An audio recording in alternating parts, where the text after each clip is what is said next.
spent a lot of time with Prince. Fighting. I mean, playing, right.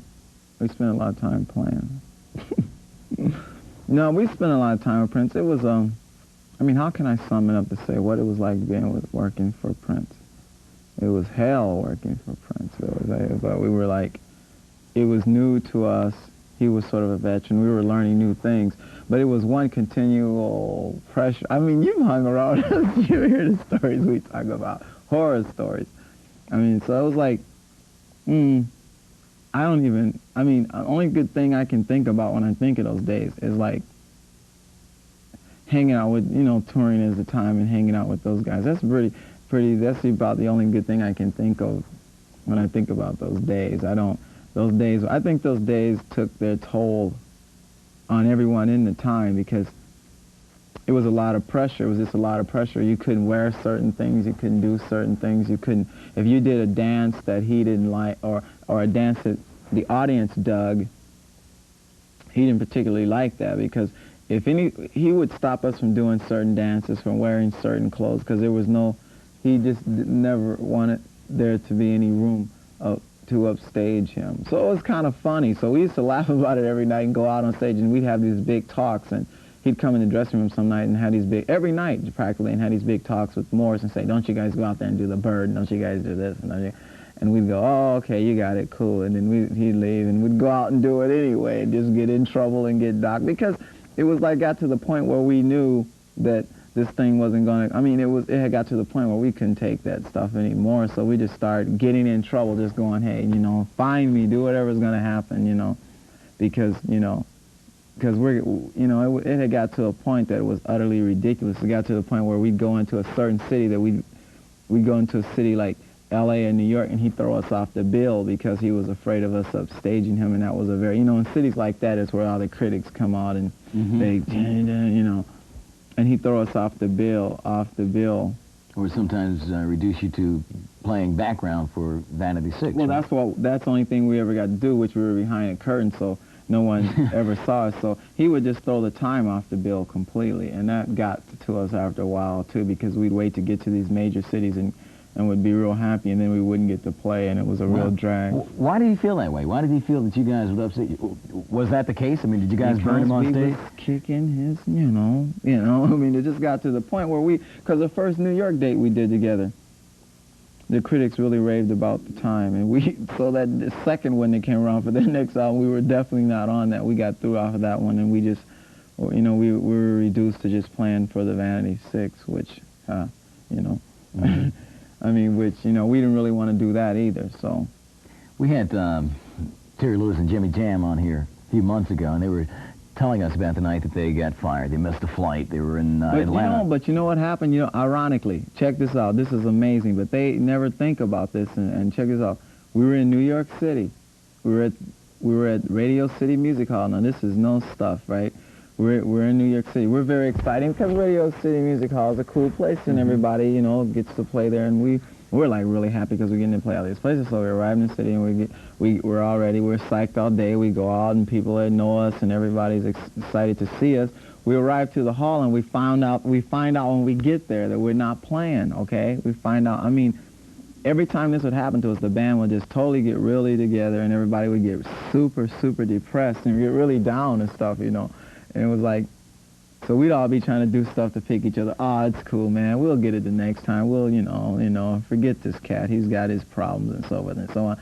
But it was that date, believe it or not. I don't know if Terry remembers it, but it was that particular date that we had 2 days off in New York after that date.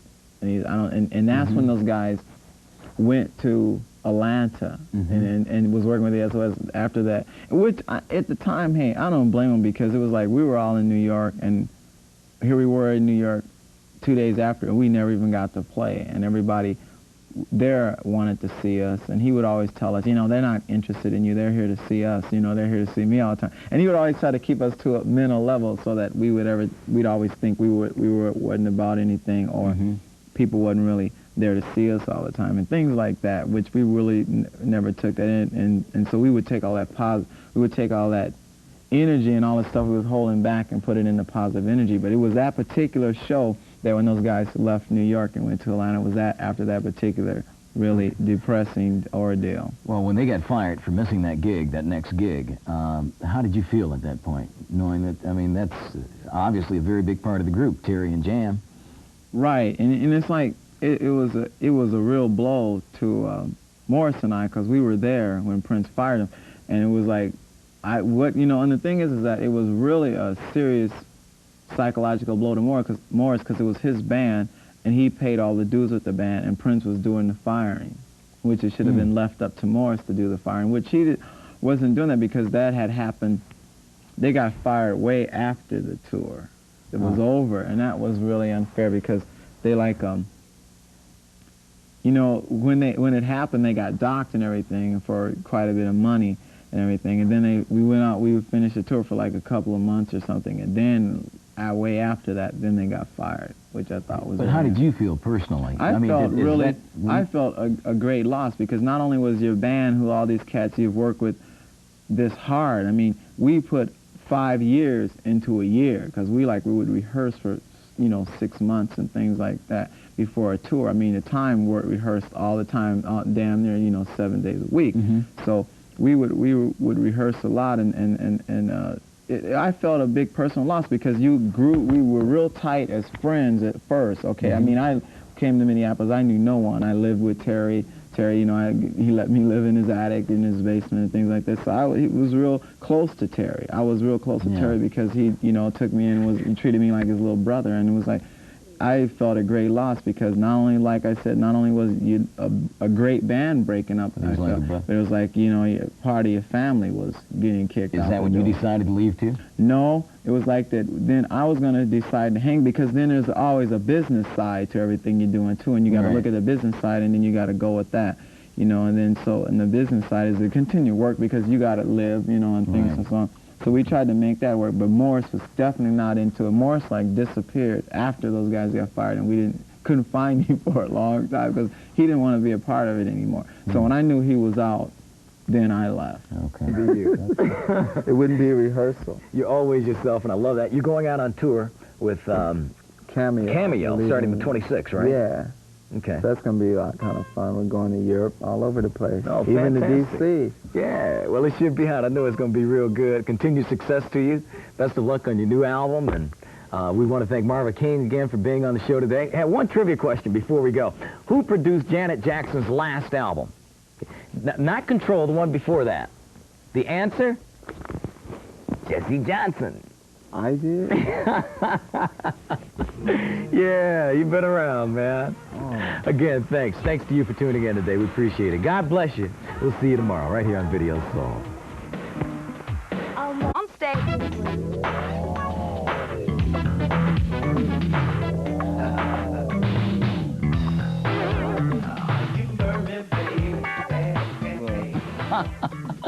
All right, let's see how many titles we can give our guest today. Jesse Johnson is a guitarist, a songwriter, let me go on, a songwriter, a singer, an arranger, a producer, band leader, and one heck of a food fighter. We'll explain that a little later, maybe.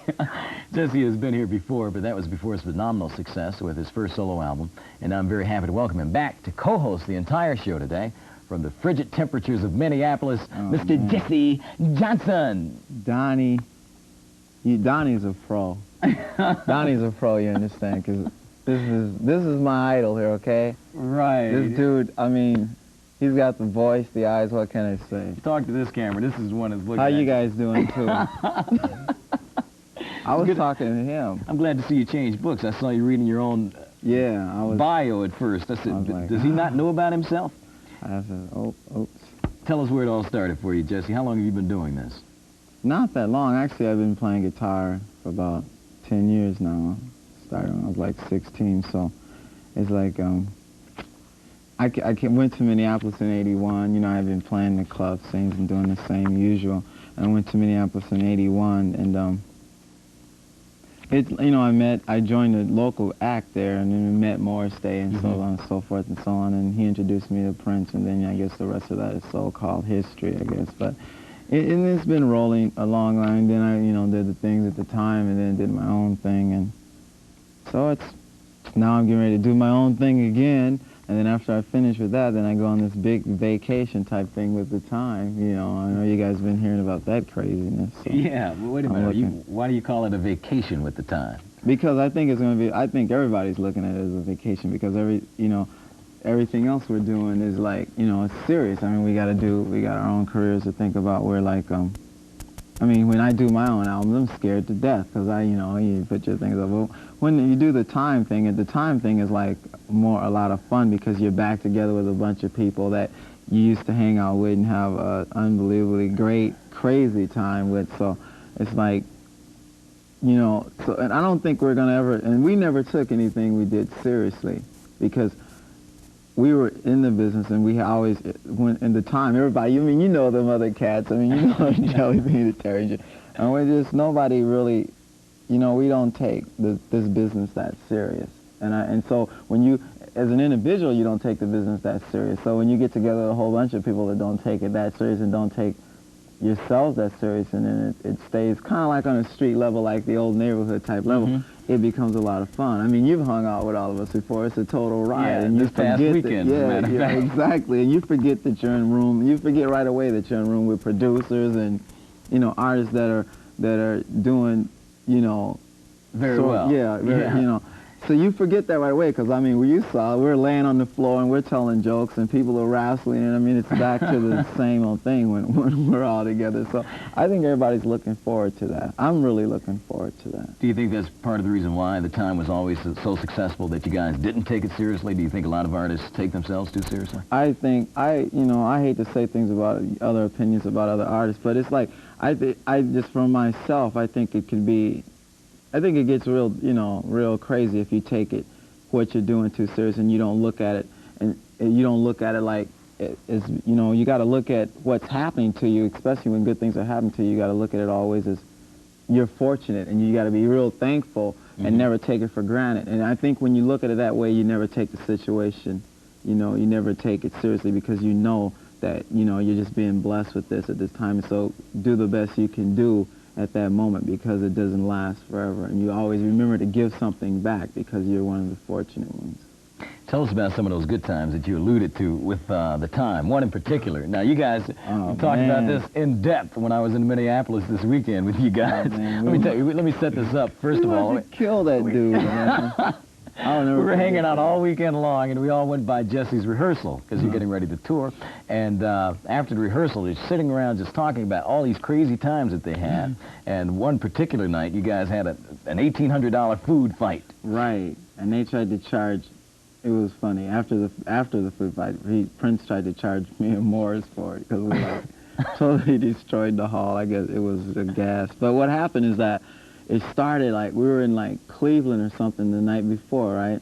Actually, we were in Cleveland that night, so we must have been in Cincinnati or something in this little hall, and we were on the 3rd floor, and they were on the 2nd floor, and I think the girls was down on the 1st floor. And so you had to walk past their dressing rooms to get to ours because we were so we were throwing.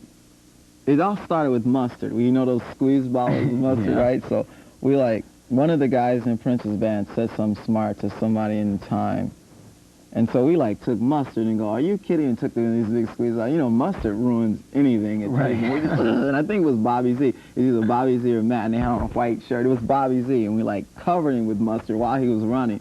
So he went and told them guys, and they go, oh, okay, they want a food fight, but they had no idea that we were a total, we were a bunch of idiots. And we did not stop until it was we were like soldiers. I mean, we had a whole combat routine and everything. And so we took all of this stuff. We were throwing oranges. I mean, we were bombing these guys. We were wiping these guys out, just totally destroying them, right? And they go get their tour manager. He's got glasses on. He looks on and goes, you guys got really cool out. And we knocked the guy's glasses around his head. So it proceeded to the next, we hurt him so bad in Cincinnati that when we went to Cleveland, these guys, they started a big food fight then. That's Prince's. Right, Prince's band. They started a big fight. They started it first because we were in the middle of our performance, and we had never really played Cleveland, so it was our perfect time because we were going there hot this time. And in the middle of our performance, he had Big Chick come out and grab me off a stage And Prince came out dressed like me and started jumping up and down, just joined right in with the step. And the whole time, this thing was, because our shows were taped, you watch the videos, Moore's like had shades on, and he's like, pull the shades on, all you see is his mouth just going, And so he's obviously saying some rude stuff, right? And Prince is like ignoring him, and so. And these guys take me backstage, put mustard all over this. I mean, I had this bad suit on. It was all black too, black, and they put whipped cream and mustard all over me. So I'm like totally mad, right? I run out on stage. Prince is in the middle of the show. We're doing the middle of the cool. We're jumping up and down. We're like kicking. So I run out, and he sees me coming. So he starts running, and he's like flying, and the stage is really slippery, and he's slipping. And the stage is like 8 feet up, it was like a really high stage. And I'm chasing him all over stage in front of, 19,000 people doing performance, and he's dodging and he's running, and I'm on stage and the whole crowd is going, what the, And so he runs around and he runs into, Zapp was on the bill with us. And he ran into Zapp's drums and knocked the whole entire set of drums off the stage. I mean, cool. And that's when I ran on there and they caught me and they took me to the dressing room and handcuffed me to this thing and was like putting all this food and stuff on me. And so my band, because we were like really tight. So the time, if you mess with one, you had to beat up everybody. Well, what did the audience feel about this? I mean, looking at all this. The audience didn't know what to think because people were coming up to me after the show going, why were you and Prince fighting? And blah, blah, blah. And they was like, they didn't know what, they had no idea. Well, I want to find out if you guys really got along or not. And we got 2 hours together. Cool. So, right now, though, we want to play one of your early videos with the time. One of my all-time favorites. I think this is one of the baddest grooves. Matter of fact, you wrote this, right? Yeah. Oh, okay, yeah, cool. I watched that one. Yeah. All right. The Time with Jesse Johnson and Jungle Love on Video Soul. Hi, this is Jesse Johnson. Stay tuned for more Video Soul coming up in just a few minutes.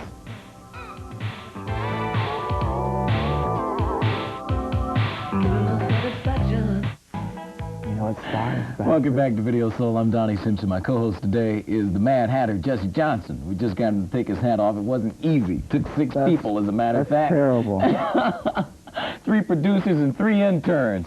But we finally got it off. They said you looked like you were a victim or something, like you didn't want to be seen on TV. From national television. Trying to hide your identity. I was trying to hide. Why? What are you trying to hide from? I wanted to be in that show that one guy's going to be doing. I wanted to say... What are you talking about, Jesse? No, actually, I was just messing with Jamie. I wanted her to, I'm always, doing things to get Jamie all riled up. So I was just doing things that she didn't want me to do. All right. Now, messing with the producer. You never answered that question. What question? I asked you, do you know what star is backwards? No, what is star backwards? You don't know. It's a rat. Rats. Now say the other line, the punchline. What's the punchline? That blah blah is a star. Who's a star? You're a star. No, because that means I'm a rat. No, that doesn't mean you're a rat. You're a star. You didn't tell them about the bathroom in my warehouse, did you? No, I didn't. I guess I should, though. Don't. Maybe no, I should. Oh, man. You know why that bathroom is brown like that? Because the water has... No, but I think you should explain now. Because the water has a lot of iron in it. So oh, is that right? It turns everything brown. So when you go in, whenever people... That's the biggest joke, is like whenever someone goes in to break them in, they must use the bathroom in the warehouse. And that's what was so funny. The first thing you said when you walked in is like, Jesse, could you tell me where the bathroom is? And when you went in there, everybody was on the floor when you came out. I was wondering why people were laughing. That's the initiation. That's the initiation. I mean, this warehouse he's speaking of, folks, by the way, is where they rehearse for his upcoming tour. And the bathroom is in awful shape. You get someone in there to clean it up real soon, Jesse. Donnie said he went in the bathroom. What did you say, Donnie? You went in the bathroom? I won't repeat it on the air. And the sink asked you if you could get him out of there. He'd make a deal with you for the toilet. Please get me out of here. Oh, man. This place is ruining my career. It's pretty nasty. When we were hanging out that day with the fellas, it was almost the whole group. It was almost the entire time, with the exception of Monty Moore and Morris. You guys seem like you're really having a good time. It's like you really missed each other. Do you guys miss each other? Well, we do, because we talk a lot on the phone, but when we get together, that electricity, you know, that's what's amazing. Isn't it weird that day that everybody had black on? Did you notice all the time members? Wasn't that weird? I thought y'all just did that every day, you know? That's a vibe. We used to do that. It was like, that was so cool. When we were in the time, we used to walk down the street and we looked like a gang instead of a band, and we would, you know, because, you know, you wouldn't mess with Terry or Jellybean, so we was like, as long as we had Terry and Jerome in there and Jellybean, you know, we was pretty cool. Who came with that whole concept, though? You know, with long coats, with the hat, gangster hats. That kind of a gangster look. That Snow in Minnesota came up with that concept. Everybody has that sort of gangster type thing. Yeah. The weather brought it on. Around this time of year, yeah. Well, I just escaped it. It was just cold last weekend when I was there, but I understand you guys got a lot of snow a couple days after. Yeah, right when I left, man, it got ugly again. Doesn't that ever make you think about leaving and moving? I am leaving. I can't wait to leave. I don't like it. It's too cold there, and it gets cold there before it gets cold anywhere else. I can't deal with that. You leaving to go where? I don't know. I was thinking about moving to Arizona. Then I might move to like the Bay Area or something. It's got to be kind of mellow, because I don't like to be sitting in a real fast-paced place. I like to go to it, but I don't like to live in it, you know. So Los Angeles is out? Yeah. But that seems to be where most musicians go. I mean, Los Angeles or either New York. Because most people probably need that, but I don't need that. I like to be alone. I like to be hidden. So I work better when I do that. That's the only good thing about Minnesota. It leaves you a lot of time. That's all you can do. That's why everybody will get a studio in their house if they can, because a lot of times that's where you're trapped, you know, when the snow is like, that's where your studio is, in the house, right? Yeah. Yeah. You have the board that you did your first, the Time albums on. And a couple of Prince's albums, right? Right. I used to, actually I sold it. I sold it to John McClane, believe it or not. That's John, that board is getting around. That board is getting around. But I cut my first album on that board, and the Tamara stuff, and quite a few things. I cut some of the stuff on my new album on that board. How do you cut? I mean, is there like a specific time? Does everyone meet you at the studio, say from 9 o'clock until 5, or do you just do it when you feel it? Do you do it at 3 in the morning? Basically, I do my whole album myself. So, and I engineer a lot of it. So, what it's like I'll cut like crazy. I recorded crazy myself and did all the instruments on that myself. But like, I'll call Tim. Like I call Tim, and on the long version there's this really cool organ solo, and Tim did that. And so like some of the songs, if I want different flavor on it, then I'll call. Like, Do Yourself a Favor. Keith, my keyboard player, and Sonny Thompson, my other keyboard player, who's also a bass player, he did a lot of the stuff on that. They did a lot of playing on that. Basically, they almost did the whole song. So it varies. It depends on what I'm going for. And like ballads, I always have to get a different bass player. Like Sonny played bass on Tonight. And it just depends on if I'm going for a different flavor, then I'll call in one of those guys, because if it's something that they're into, like some of those guys are jazz musicians or something. If I want that kind of flavor, then I'll just have one of them do things in it. So it all goes a lot different. Some songs I totally do myself. Some songs I'll have someone do something on. What about Be Your Man, which is the next song that we're going to feature? I did that one myself. Actually, Mark Carden's helped me do chords on that. But yeah, that basically did that one myself. Is that your biggest record to date? No, actually, Can You Help Me still is the biggest record. Can You Help Me, Free World thing. Okay. Well, this is Be Your Man. Jesse Johnson on Video Simpson, and this is Jesse Johnson, of course. Jesse brought his equipment, so we're going to play a little bit later on. As a matter of fact, I think Jesse's going to show me a couple things on the guitar.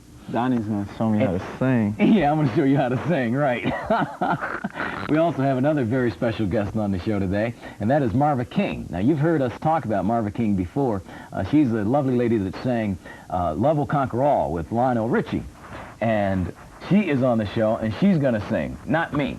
No, you're going to sing too, Donnie. Yeah. I'm going to see how many songs you know. I'm going to see how you like it. I'm going to see how you really like the time. Yeah. Uh-oh. Well, this will be a test. Anyway, a few minutes ago, Jesse and I were talking about all the artists who've come out of England in the past few years, not on the show. So don't feel like I didn't hear him talk about that. This is off camera. Notably, the black acts like Sade, Billy Ocean, Jackie Graham, Simply Red. They aren't black. Are they black? Last time I looked, they weren't. They're not black. Total Contrast, Junior, and Luce. If they are, they should tell their mothers. That's right. Me too. That.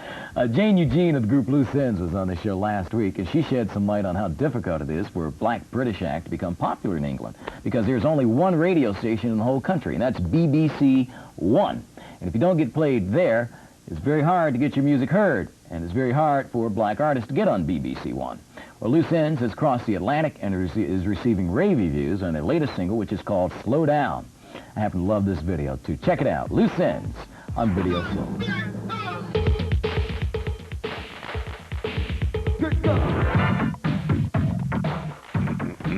Well, you cut some funky grooves. I try to, man. Who do you like? I mean, who's been your inspiration, especially for playing guitar? Hendrix, definitely. Hendrix, BB, and Albert. But you know, I taught all three of them how to play. Yeah, right. You're a lot older than you look, Jesse. That's right, I am. If you taught BB King and Albert King how to play. That's interesting, though, that you named a couple blues guys.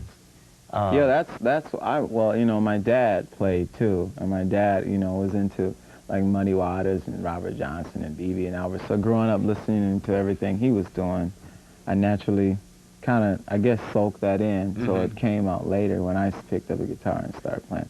But when I saw Hendrix, I got older brothers, you know, and they were always into Hendrix and stuff.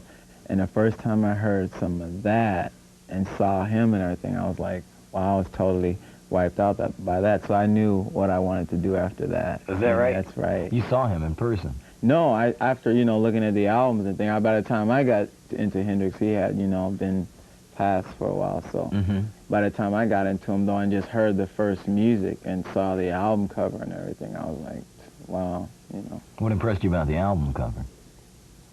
He was cool. You know, he was really cool. And he had, and the thing about it is that he was doing all this rock and roll and he was accepted by everybody. And the fact that he was like, I mean, naturally he was like one of the first cats to get accepted by, you know, a white audience in England and all that stuff, you know, a black artist of that caliber, that it impressed me that the whole time he was doing all this, he was always black. I mean, like, I got videos and stuff from him, then I started getting into him. He was always, his thing was always funky, and he was always, everything about him was always black. He talked hip, and he was always doing all this street stuff. So he was like, so through that, I kind of picked up that he was kind of like proud about, you know, his color and all that stuff, even though his music was a totally adventurous thing and over to the other side of the fence, but it was real, that impressed me about him, besides the playing and everything. What about Sly?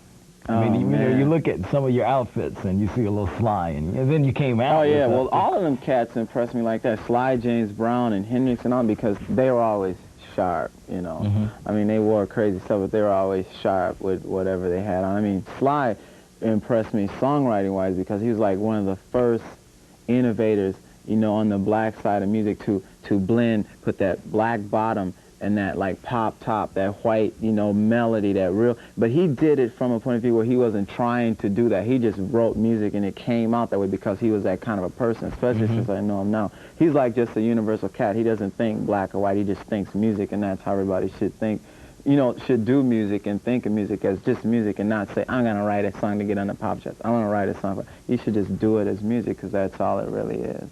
You know, and listening to your latest album, you hear a lot of different things, like Being Black in America. That's kind of a rock-flavored song. It's a lot different from Can You Help Me or Be Your Man. You know, it's very different. Do you like doing a lot of things? Is there a danger in doing the same thing over and over, doing a Be Your Man? I actually tell you the truth, with today and how people get into music and things like that, it seems like more of a danger to do something new because you take a risk when you do a song like, you know, a Better Way or Black in America, something, because it's not the mainstream everyday thing. And I think when you do something like that, I think you take a more of a risk, and those risks I will always take because I want to do something new all the time. But it's paid off for you. I mean, it works for you. Yeah, people accept it, and that makes me real happy because they're understanding where I'm coming from, and that makes me real happy. With the heavy blues influence, do you think we'll ever see Jesse Johnson doing some blues?